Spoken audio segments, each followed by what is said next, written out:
when the deal is, when this benevolent man who's just now had a change of heart and has decided to pay us as talent and also as writers, we're credited with publishing. So basically, we only get the amounts due since Sony bought our catalog. Okay. So streaming for the past couple years, it's about $800, $900, some in the hundreds, okay?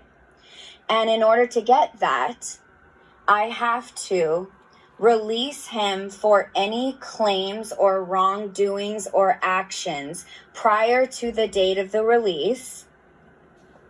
I have to sign an NDA that I will never disparage Puff, Bad Boy, Janice Combs, or Justin Combs' music or EMI or Sony ever in public. So that you just got recently for this thing? I got it a few months ago when he started doing this. In the news now? So what's happening is artists, some of them, not all of them, are being given streaming royalties and ownership back over our publishing on songs that we wrote at a time when you know that you have to stream a song 1 million times to make a cent. Yeah. Okay? It's hundreds of dollars. And me as somebody that's a girl's girl, I hit everyone in my group and said, absolutely do not take this deal. I can get us a show on Hulu right now and talking about boy bands and girl bands, because you have to realize there's a handful, 2 handfuls at most, of boy and girl bands that had platinum albums, 2 platinum albums. Yep. And that will never happen again. Music nowadays is run by TikTok, and you can maybe get a song to chart well. Albums aren't being made anymore. There aren't conceptual albums like Christina was doing, like Justin was doing. Those don't sell. It's a singles market game. True. And it's a gimmick game at best. Hey, she's so right and so smart. And Oreo Day, I don't know if you had this mindset or you had all this knowledge when you were in the industry. Of course not. But everything you're saying right now, you're hitting the nail on the head. I'm pretty sure you've learned through a lot of misfortune, a lot of realizing you got robbed and taken advantage of. But it's never too late to learn. And hearing you speak, you're absolutely right. I talked with somebody today. He's an executive. He'll remain nameless. And they told me, they said the music game right now, this industry is in a shambles. Artists don't want to put out albums anymore. Albums are doing bad. You're seeing your favorite artists or artists you like, let's say they're a mid-tier artist, their music ain't selling. The format of an album isn't selling. Also, they don't know how to break artists anymore. It is gimmicky. I'm going to tell you why. It's gimmicky because every label is now relying on TikTok to adopt the record. It's the reason why the TikTok Billboard charts just debuted today. Crazy. Everybody's relying on TikTok.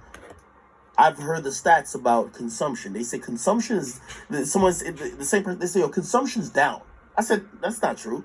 I've read that consumption for music is at an all-time high. We're both right. They're thinking about consumption from the regular places. So they used to be like, oh, DSPs and blah, blah, blah, blah, blah, and radio. The consumption there is down.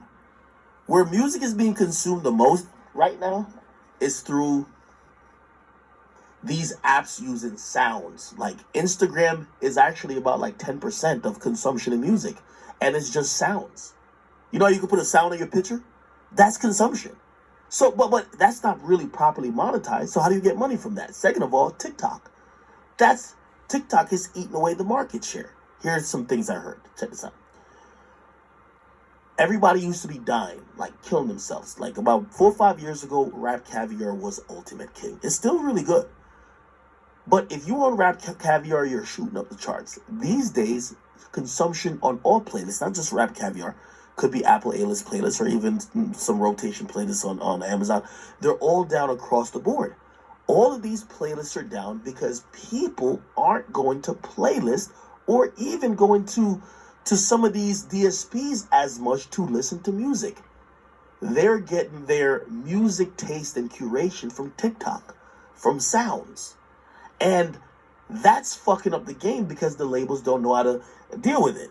When it was just playlists, the labels have deals with all the DSPs. They be like, all right, cool. You know we need our artists on there. Cool. Now when it's TikTok, it becomes gimmicky. So here's the thing. Now the deals being signed are different. And by the way, this is the thing with Aubrey O'Day. Like the new artists, like for example, like I was talking about what's her name? Sexy Red. Sexy Red has wild amount of leverage. She didn't sign she only came in with a distro deal. From what I've been told, most of these new artists, based on how they're blowing up, because they're blowing up without the help of a label, is usually on some algorithm shit or with TikTok.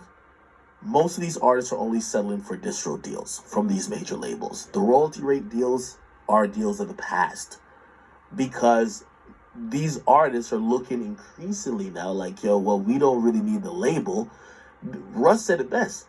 The labels like use was to make sure, like the labels like wink, handshake. You know what I mean?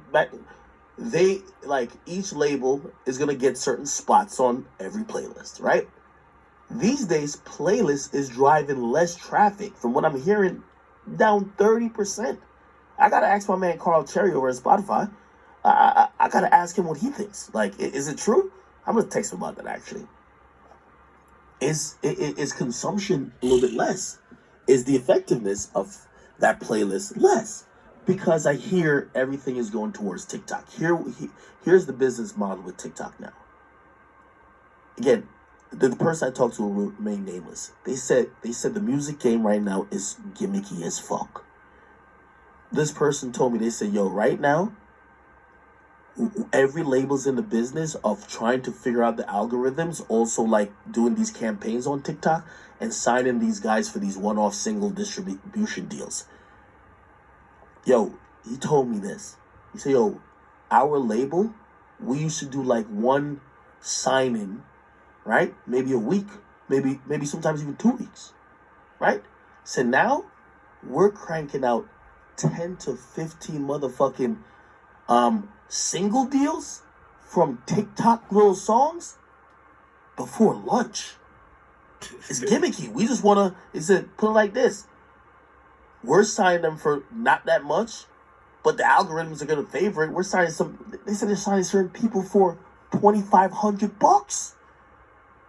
Just knowing that if they work it right, they could turn that $2,500 into 50,000. Some of these songs don't even go that big, but that's a crazy flip.